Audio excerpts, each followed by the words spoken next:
인생, 글자 그대로 인간들이 살아가는 삶의 이야기입니다.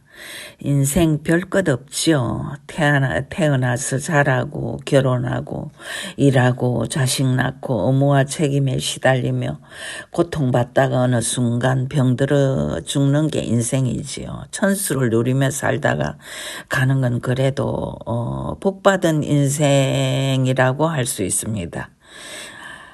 중간에 사고를 당해 죽기도 하고 어려움을 겪다가 한순간에 억울하게 가버릴 수도 있는 것이 인생입니다.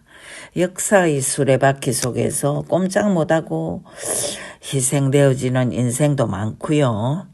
1995년도 개봉이니까 오래된 영화입니다. 장예모 감독이 연출한 영화이고요. 그가 그 데뷔 초기에 연출한 영화입니다. 담담하면서도 감동을 주는 내용인데요. 상도 많이 받았습니다. 국제영화제에서 5개 부문에 걸쳐서 상을 받기도 했고, 주인공 푸기는 청년에서 노년까지의 연기를 밀도 있게 인상 깊게 연기함으로써 나무주연상까지 받았죠.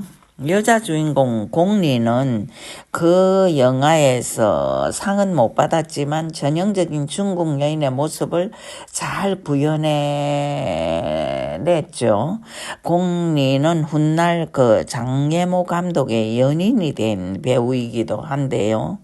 그들이 연인관계란 건 세계인이 다 알고 있죠. 장예모 감독은 인생 이후에 또 그 장쩌이와 금성무가 나오는 연인을 찍었고, 공리가 주연한 붉은 수수밭, 홍등도 찍었는데요. 저는 그의 영화를 많이 본 편에 속합니다. 중국 영화에 대해서 상당한 경외감을 가진 것도 사실은 그 장예모 때문이지요. 줄거리로 들어갑니다.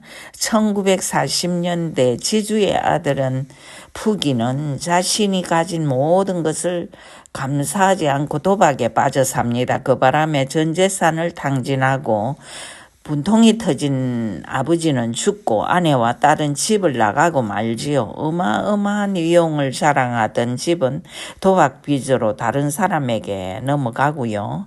방황하던 푸기는 고민 끝에 새집 주인이 된 자에게 가서 돈을 빌리려 하는데요. 집주인은 돈 대신 그림자극 재료가 된 가방을 주면서 이걸 이용해 먹고 살라고 하지요.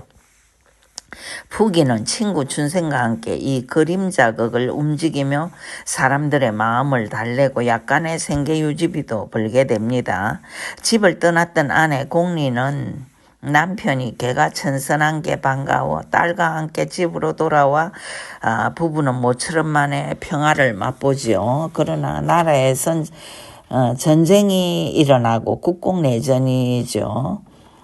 친구 춘생과 함께 전장터로 끌려간 푸기는 거기서 온갖 인생의 썸맛을 다 보게 됩니다. 푸기와 춘생이 밤이면 그 가방을 열어 그림자극을 보여주면 전장의 공포도 잊은 채 즐거워하는 동료 군인들. 그러나 그 많은 없는 자들을 다음날 모조리 시체가 되어 있는 모습을 보며 푸기는 절망하지요.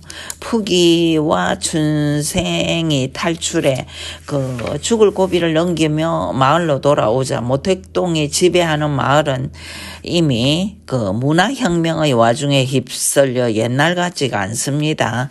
공산주의가 만연해 있는 사회가 된 것이죠. 그 속에서 벙어리가 되어 있는 딸 펑시아.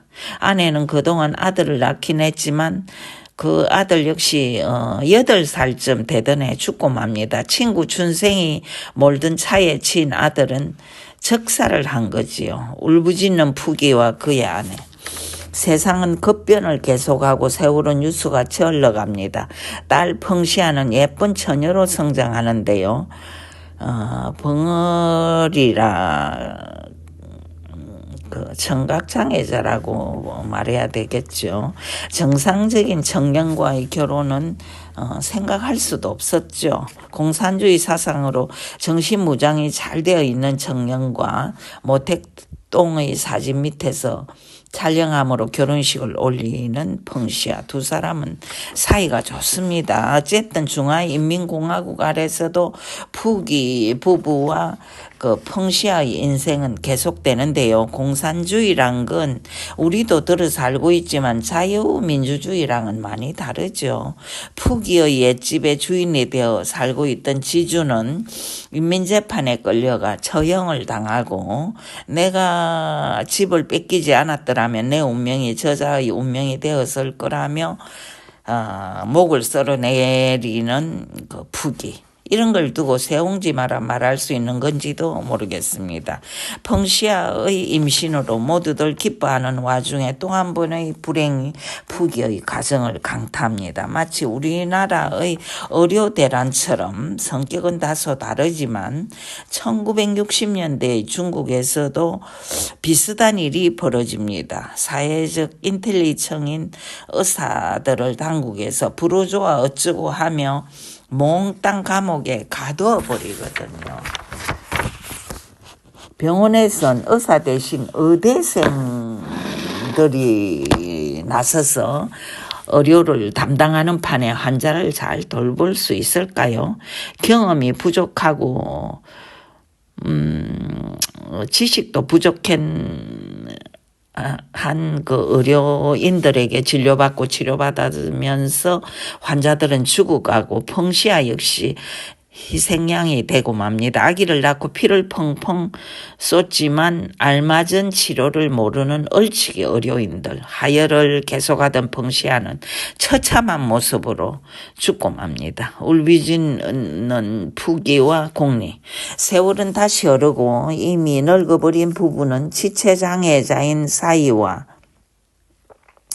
펑시아에게서 태어나 소년이 된 그 손자 만두입니다. 만두랑 살아가며 미래를 얘기하지요.